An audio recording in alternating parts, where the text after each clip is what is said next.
As-tu déjà eu l'impression d'être toujours à l'extérieur, à regarder par la fenêtre pendant que d'autres décrochent les opportunités, le respect et le pouvoir, alors qu'ils sont parfois moins compétents que toi? Ce n'est pas un manque d'effort, ce n'est pas un manque de talent, c'est un manque de stratégie. La vérité que personne n'a le courage de te dire, c'est que le monde ne récompense pas la bonté, il récompense la perception. Et aujourd'hui, tu vas comprendre, avec une profondeur brutale, comment renverser la situation. En quelques minutes, ta vision du pouvoir, de l'influence et de la connexion va changer pour toujours. Tu vas découvrir les 13 lois psychologiques que les personnes les plus puissantes utilisent en silence, et comment les appliquer pour ne plus jamais être ignorées. Mais sois prévenu, une fois que tu verras les filles invisibles qui font réellement bouger le monde, il n'y a pas de retour en arrière. As-tu déjà eu l'impression d'être toujours à l'extérieur, à regarder par la fenêtre pendant que d'autres décrochent les opportunités, le respect et le pouvoir, alors qu'ils sont parfois moins compétents que toi? Ce n'est pas un manque d'effort, ce n'est pas un manque de talent, c'est un manque de stratégie. La vérité que personne n'a le courage de te dire, c'est que le monde ne récompense pas la bonté, il récompense la perception. Et aujourd'hui, tu vas comprendre, avec une profondeur brutale, comment renverser la situation. En quelques minutes, ta vision du pouvoir, de l'influence et de la connexion va changer pour toujours. Tu vas découvrir les 13 lois psychologiques que les personnes les plus puissantes utilisent en silence, et comment les appliquer pour ne plus jamais être ignorées. Mais sois prévenu, une fois que tu verras les filles invisibles qui font réellement bouger le monde, il n'y a pas de retour en arrière. Tu l'as toujours ressenti, même sans savoir l'expliquer. Tu entres dans un environnement et ta présence semble passer inaperçue. Tu observes, en silence, pendant que d'autres dominent l'espace par un simple échange de regards ou une posture assurée. Ils n'ont pas besoin de demander l'attention. Ils l'attirent, ils reçoivent. Les opportunités apparaissent simplement. Des portes s'ouvrent, des invitations surgissent. Et toi, tu en fais plus. Tu t'efforces davantage. Tu te rends plus disponible, plus serviable, plus compétent. Et malgré tout, tu as l'impression de rester en arrière. Et tu te demandes, la gorge serrée, pourquoi mon effort ne suffit-il pas? Pourquoi ma bonté n'est-elle pas reconnue? Où est-ce que je me suis trompé? C'est ici que commence la vérité que personne ne veut admettre, une vérité inconfortable, mais libératrice. La vie ne récompense pas les intentions, elle récompense le positionnement. Le pouvoir ne se laisse pas impressionner par la pureté de ton cœur. Le pouvoir se déplace grâce à des leviers. Et pendant que tu essaies de te rapprocher des bonnes personnes en offrant amitié, sympathie et bonnes intentions, elles recherchent quelque chose de totalement différent. Des atouts, des alliés, des reflets de leur propre valeur. Elles ne veulent pas un ami de plus. Elles veulent un miroir qui amplifie leur image. Elles veulent un bouclier. Elles veulent un atout maître. Et si tu ne représentes pas cela, tu seras écarté, même si tu es la personne la plus compétente de la pièce.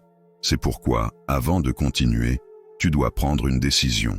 Tu dois tuer cette part de toi qui réclame sans cesse de la validation, qui espère être remarqué par mérite, qui croit encore que le monde est juste avec ceux qui font tout correctement, parce qu'il ne l'est pas. Et plus tôt tu l'acceptes, plus vite tu changes de position sur l'échiquier. Le monde est divisé entre joueurs et pièces. Et jusqu'à présent, sans t'en rendre compte, tu as été déplacé. Mais le moment est venu de devenir la main qui déplace. Il y a plus de 500 ans, Nicolas Machiavel a écrit « Le Prince ». Beaucoup pensent qu'il s'agissait d'un manuel pour les cruels. Mais non, c'était un guide pour les lucides. Il a compris ce que peu osent voir, que la nature humaine est mue par l'intérêt personnel, par la peur et par la vanité. Et ignorer cela, c'est vivre comme un pion en se croyant roi. Maintenant, si tu as le courage d'accepter cette réalité, si tu es prêt à utiliser ce savoir avec sagesse, tu deviens dangereux, pas au sens destructeur, mais au sens où tu n'es plus manipulable. Tu apprends à jouer.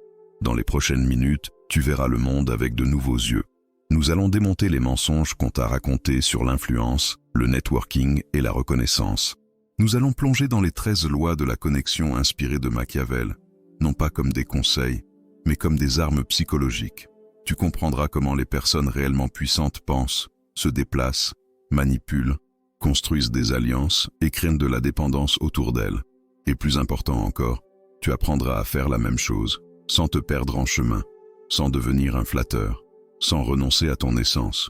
Car il existe un chemin où tu peux être respecté, écouté, valorisé, sans avoir à supplier pour cela. mais seulement si tu sais comment occuper cet espace. La première loi est cruelle, mais essentielle. Ne fais jamais de l'ombre au maître. Peut-être l'as-tu déjà fait sans t'en rendre compte. Tu arrives en voulant montrer ta valeur. Tu cherches à impressionner. Tu exposes ton intelligence, ta vision, tes idées. Tu crois que cela va t'apporter du respect, mais c'est l'inverse qui se produit. L'ego de l'autre se sent menacé.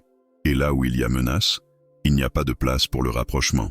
La vérité, c'est que les plus puissants sont souvent les plus insécurisés. Ils s'entourent de personnes qui les confirment, qui renforcent leur image de leader. Si tu arrives en brillant trop fort, tu deviens un problème, même si tu es la solution. C'est pourquoi la stratégie est simple. Atténue ta lumière pour qu'ils puissent briller. Fais-leur sentir que la grande idée venait d'eux. Laisse-leur l'espace de donner leur avis, même si la direction est déjà claire. Nourris leur vanité, non par soumission, mais par intelligence. Ce n'est pas une faiblesse, c'est du camouflage. Quand tu te montres inoffensif, tu gagnes de l'accès. Et pendant qu'ils se distraient avec leurs propres reflets, toi, tu observes, tu apprends, et tu te positionnes. Laisse-leur la scène. Toi, prends les coulisses, car c'est dans les coulisses que le véritable pouvoir se consolide. La deuxième loi semble subtile, mais elle est le socle de tout. Ne révèle jamais tes intentions. Si quelqu'un sait exactement ce que tu veux, il sait exactement comment te contrôler. S'il perçoit que tu as besoin d'approbation, d'argent, d'acceptation, c'est terminé. Tu deviens prévisible. Et la prévisibilité est une faiblesse. Les plus accomplis ne se connectent pas avec les désespérés. Ils se connectent avec les énigmatiques, avec ceux qui arrivent et laissent une question en suspens, qui parlent d'art, de culture, d'idées, et non de besoins. Tu dois apprendre à laisser une trace de mystère, être intéressant avant d'être nécessaire, car ce qui intrigue attire, et ce qui attire séduit. Tu as sûrement déjà remarqué que lorsque quelqu'un te demande quelque chose directement, tu ressens une résistance. Mais lorsque quelqu'un t'embarque dans une conversation riche, t'écoute, semble ne rien attendre, tu t'ouvres, tu trouves cette personne forte, centrée, intéressante. C'est exactement ce que tu dois devenir, détaché du besoin, mystérieux dans tes intentions, enveloppant dans ta manière de te présenter. Moins on en sait sur toi, plus on veut découvrir. Et dans cette quête, tu deviens irrésistible. La troisième loi brise le cœur des bien intentionnés. Ne fais jamais appel à la pitié, fais appel à l'intérêt personnel. Tu peux avoir l'histoire la plus émouvante du monde, t'être battu comme personne, et pourtant, tu n'obtiendras rien sur cette base seule. Le monde ne récompense pas le mérite, il récompense la pertinence. Tu veux être écouté par quelqu'un d'influent? Montre comment tu résous un problème que cette personne n'a pas encore réussi à résoudre. Découvre sa douleur cachée, son ennemi invisible, son insécurité déguisée, et positionne-toi comme la réponse, sans demander, sans supplier, sans paraître en manque. Parle le langage de l'intérêt, et les portes s'ouvrent. Les personnes puissantes ne cherchent pas quelqu'un à sauver. Elles ont déjà leurs propres incendies à éteindre, mais elles sont toujours ouvertes aux alliances stratégiques. Qu'est-ce que cela signifie? Que tu dois arriver en offrant de la valeur, mais pas de manière évidente. Présente le bénéfice comme une coïncidence. Laisse-les découvrir, par eux-mêmes, à quel point ils ont besoin de toi. Ne dis jamais « j'ai besoin d'aide ». Dis « j'ai remarqué que tu fais face à X et j'ai une solution qui peut te faire gagner du temps, réduire tes coûts ou protéger ton image. » Et là, tu ne seras plus un visage de plus dans la foule. Tu deviendras nécessaire. La quatrième loi est subtile, mais puissante. L'art de l'absence stratégique. Nous vivons une époque de disponibilité excessive. Tout le monde répond aux messages en quelques secondes, dit oui à toutes les invitations, et toujours disponible. Et sans s'en rendre compte, cela envoie un message dangereux, que ton temps vaut peu. Or ce qui est rare est valorisé, et ce qui est commun devient jetable. L'erreur de ceux qui veulent se connecter au pouvoir est de croire que la présence constante signifie l'importance. En réalité, c'est l'inverse. Tu dois comprendre ceci. Être toujours là ne te rapproche pas, cela te banalise. Les personnes influentes respectent le temps, car c'est la seule ressource qu'elles ne peuvent pas acheter. Quand tu t'offres trop, tu dis, sans mots, que tu n'as rien de mieux à faire, et cela te diminue. Machiavel disait que le prince vu trop souvent devient ordinaire aux yeux du peuple, et cela s'applique parfaitement aux dynamiques sociales d'aujourd'hui. La rareté augmente la valeur. Tu n'as pas besoin de disparaître. Tu dois apprendre à apparaître avec intention. Quand tu es présent, sois pleinement présent. Sois captivant. Fais en sorte que chaque instant compte. Puis, disparaît. Va vivre ta vie. Aie tes propres engagements, ton propre focus, ton propre monde. Ne sois pas disponible pour le café de la semaine prochaine. Laisse-les ressentir ton absence. Cela crée un effet puissant dans l'esprit de l'autre. L'effet Zeigarnik. Le cerveau déteste les cycles inachevés. Quand tu quittes la scène au sommet de la conversation, de la connexion, de la curiosité, tu te transformes en obsession. Les gens se demandent où tu es, avec qui tu es, pourquoi tu n'as pas répondu. Et quand tu reviens avec du poids, avec de la présence, avec de l'importance. L'absence bien utilisée est un investissement émotionnel. La 5e loi est une clé maîtresse, le miroir de Narcisse. Tout le monde, absolument tout le monde, est profondément amoureux de lui-même. Même ceux qui paraissent humbles, discrets ou réservés ont une image idéalisée de ce qu'ils croient être. Et la vérité, c'est que les gens ne veulent pas être challengés. Ils veulent être confirmés. Ils veulent sentir que leur vision du monde est juste, que leur posture est correcte, que leur manière d'agir est légitime. Si tu essaies de te connecter en parlant de toi, de tes idées, de tes réussites, tu seras juste un de plus. Mais si tu deviens un reflet, même subtil, de ce que l'autre croit être, alors tu te démarques. Observe comment il parle. Rapidement, lentement, avec des métaphores sportives, des termes techniques, copie, discrètement. Non par flatterie, mais par syntonie. S'ils sont intenses, intensifie. S'ils sont réservés, adoucis. Miroite leur vocabulaire, leur rythme, leurs gestes. Cela crée un phénomène psychologique appelé mimétisme neural. Le cerveau de l'autre commence à t'interpréter comme familier, comme faisant partie du même groupe. Et quand tu es perçu comme semblable, le jugement diminue. La confiance augmente. Les défenses tombent. Tu n'es plus un étranger qui cherche à impressionner. Tu es l'un des nôtres. Et cette connexion silencieuse est plus puissante que n'importe quel argument. La 6e loi s'adresse à ceux qui veulent devenir indispensables. Sois le gardien de l'information précieuse. Autrefois, celui qui contrôlait la terre contrôlait le pouvoir. Aujourd'hui, celui qui contrôle l'information. Mais pas n'importe quelle information. Celle qui est difficile à trouver. Celle dont personne d'autre ne parle. Celle qui touche à des points que les autres ont peur d'aborder. Les personnes au sommet vivent isolées dans des bulles de flatteurs et de filtres. Elles n'entendent que ce qui est confortable. Cela les rend vulnérables. Et c'est là que tu interviens. Si tu es la personne qui apporte la vérité que personne n'ose dire, qui anticipe les mouvements du marché, qui détecte les failles du système, tu deviens quelque chose de rare. Un confident stratégique. Tu deviens les yeux et les oreilles du pouvoir. Mais attention, ne sois pas un colporteur de ragots. Sois un espion intellectuel. N'apporte que ce qui est pertinent, ce qui peut générer de l'impact, ce qui protège ou donne un avantage. Et surtout, ne révèle jamais ta source. Ne livre jamais entièrement les coulisses. Car s'ils découvrent comment obtenir l'information sans toi, ton utilité disparaît. Être le messager fiable te place dans une position privilégiée. Tu n'es plus un simple observateur. Tu es un co-auteur des coulisses. Et les alliances profondes se construisent dans ces coulisses. La 7e loi est la plus rapide pour créer des liens profonds. L'ennemi utile. Rien n'unit deux personnes plus vite qu'un ennemi commun. C'est scientifique. On appelle cela le biais de groupe. Tu te connectes instantanément avec ceux qui détestent les mêmes choses que toi. Si tu veux accélérer la construction d'un lien avec quelqu'un d'influent, découvre ce que cette personne ne supporte pas. Cela peut être un concurrent, une philosophie, un système, un style de leadership, voire une manière de penser. Et aligne-toi sur cette aversion. Mais attention, ne sois pas négatif gratuitement. La haine doit avoir une cause juste, quelque chose qui représente l'incompétence, la médiocrité, le désordre, ou toute autre menace à ce que vous valorisez tous les deux. Quand tu dis « je suis totalement d'accord, c'est vraiment aberrant », l'autre entend « tu me comprends ». Et ce « tu me comprends » est la graine de la loyauté. Il ne s'agit pas de flatter, il s'agit de valider la douleur de l'autre, de montrer que vous êtes du même côté du champ de bataille. Et dans les environnements de pouvoir, la loyauté forgée sur le terrain, même symbolique, est la plus solide de toutes. La 8e loi plonge profondément dans l'inconscient humain, nourrit la fantaisie, pas la réalité. Toute personne puissante a une image idéalisée d'elle-même.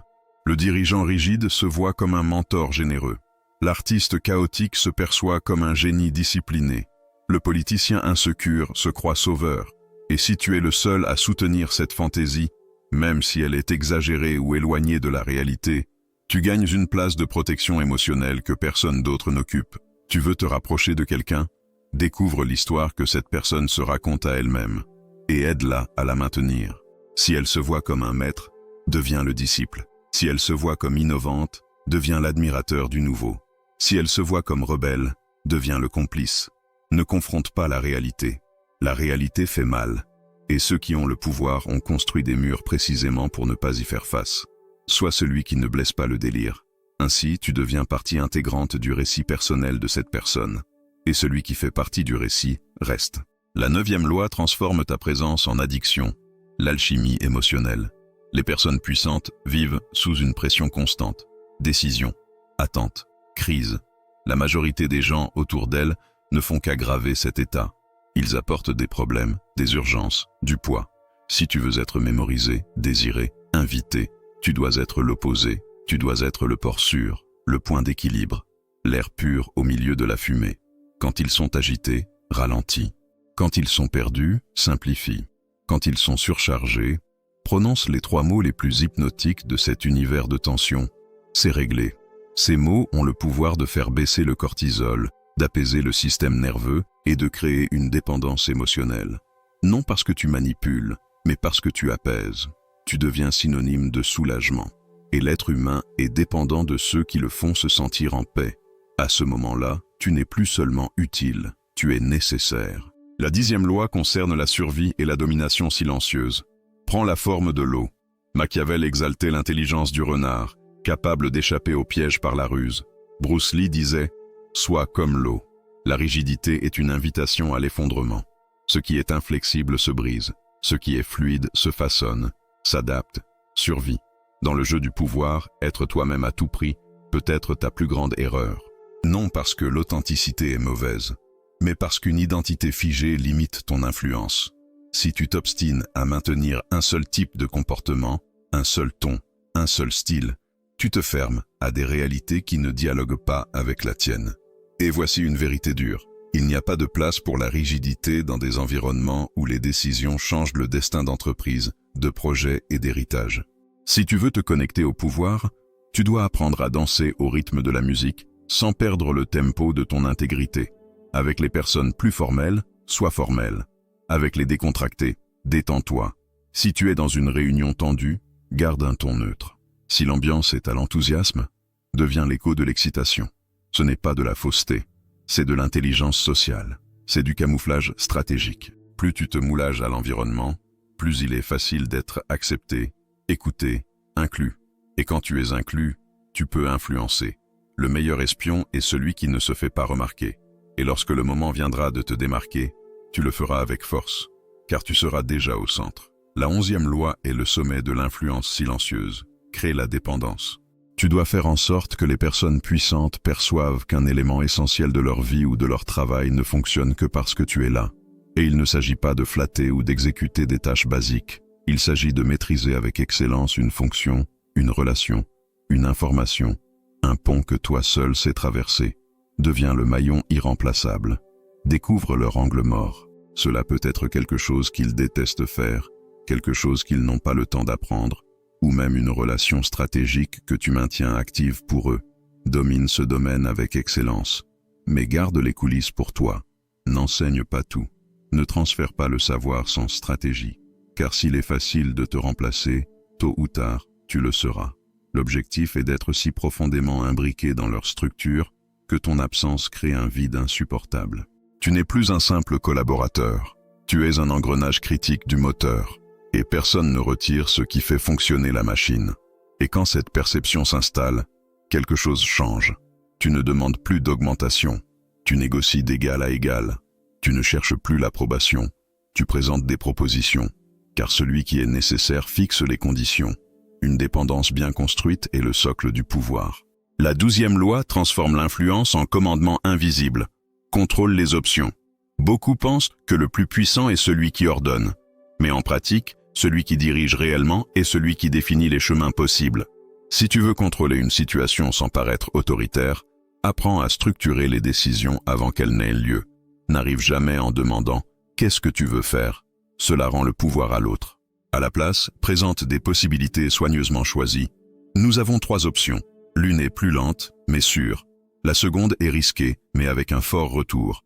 La troisième est un équilibre entre les deux. Et ensuite, observe. La personne croit choisir. Mais c'est toi qui as conçu le menu. C'est l'art de diriger sans en avoir l'air. Tu modèles la pensée, guides la vision et influences le résultat, sans jamais élever la voix. Quand tu définis les options, tu définis les limites du possible. Et dans le monde du pouvoir, limiter le possible, c'est créer le probable. Et le probable est ce qui arrive le plus souvent. Et enfin, nous arrivons à la 13e, et peut-être la plus brutale des lois, l'autonomie radicale. C'est le paradoxe qui soutient toutes les autres lois. Pour te connecter véritablement avec des personnes puissantes, tu dois ne pas avoir besoin d'elles. Oui, exactement, car le besoin a une odeur. Et les personnes au sommet, entourées de flatteurs, la sentent de loin. Et elles réagissent toujours de la même manière, en s'éloignant. Tu ne seras réellement respecté que lorsque ton énergie dira « Je suis ici parce que je le veux, pas parce que j'en ai besoin ». Cette force change ta posture, ta voix s'apaise, ta présence pèse, ton langage corporel communique la sécurité. Et la sécurité est magnétique. Les personnes puissantes ne cherchent pas des fans. Elles ont faim de pairs, de personnes solides, d'esprits qui pensent par eux-mêmes, et surtout de ceux qui ont le courage de dire « non » quand il le faut, sans peur de perdre quoi que ce soit. Les personnes puissantes sont habituées à ceux qui se courbent. Mais lorsqu'elles rencontrent quelqu'un qui ne se courbe pas, sans pour autant confronter, quelqu'un qui reste ferme, centré, sans avoir besoin de s'imposer, elles prêtent attention, parce que la rareté attire l'attention. Et l'autonomie est devenue une denrée rare dans le monde des connexions stratégiques. Maintenant, respire profondément. Laisse tout cela se déposer en toi. Peut-être que ton esprit te dit « ça paraît froid, manipulateur, calculateur ». Et oui, ça l'est, mais regarde autour de toi. Observe le monde réel. Penses-tu vraiment que les postes les plus élevés, les négociations millionnaires, les dynamiques politiques et entrepreneuriales ont été bâtis sur une sincérité naïve, ou ont-ils été façonnés par la stratégie, la connaissance de la nature humaine et la maîtrise des coulisses? Les 13 lois ne sont pas des murs, ce sont des clés. Et la question maintenant est la suivante. Vas-tu utiliser ces clés pour ouvrir des portes ou continuer à frapper, en espérant qu'une âme charitable louque viendra t'ouvrir? À partir du moment où tu comprends et acceptes ces lois, un nouveau monde commence à se révéler devant tes yeux. Et il ne s'agit pas seulement de manipuler ou de jouer avec froideur. Il s'agit de cesser d'être manipulé, de cesser de vivre effacé pendant que d'autres, souvent moins préparés, conquièrent les espaces dont tu as toujours rêvé. Le pouvoir n'est pas quelque chose de lointain, d'inaccessible ou réservé à une élite secrète. Le pouvoir est psychologique. Ce que tu n'as peut-être pas encore perçu, c'est que tout ce qui t'éloignait de la reconnaissance n'a jamais été un manque de valeur, mais un excès de naïveté. Tu as longtemps cru qu'être bon suffisait, que faire ce qui est juste, donner le meilleur de toi-même, être honnête, dévoué, loyal, suffisait. Mais combien de fois as-tu vu des personnes avec moins de talent, moins d'éthique, moins de préparation, monter pendant que toi tu stagnais? La réponse est justement ici. Elles ont compris le jeu avant toi, et parfois, même sans en être conscientes. Beaucoup appliquent ces lois instinctivement, guidées par la survie, l'ambition ou simplement une intuition sociale affûtée.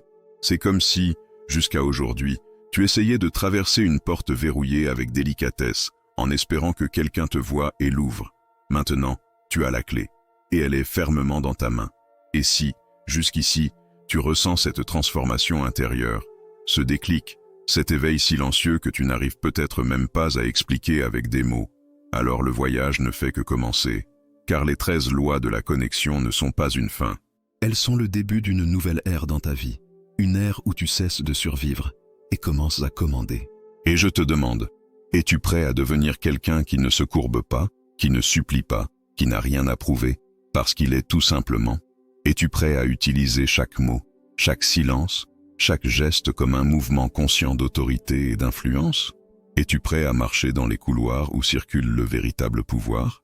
Si ta réponse est oui, alors je t'invite à continuer avec moi. Il y a encore beaucoup à révéler. La structure de l'influence, la construction du charisme, le magnétisme silencieux qui fait de toi une présence inoubliable. Tout cela est à ta portée. Mais avant d'avancer, Si ce contenu t'apporte déjà de la valeur, fais quelque chose maintenant qui aidera à diffuser cette transformation à davantage de personnes. Aime cette vidéo.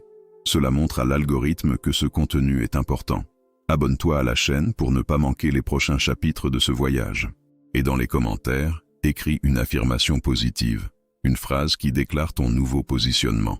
Cela peut être simple, quelque chose comme « À partir d'aujourd'hui, je suis l'influence ». Écris-le, déclare-le, parce que lorsque tu affirmes, tu manifestes, et ce n'est que le début.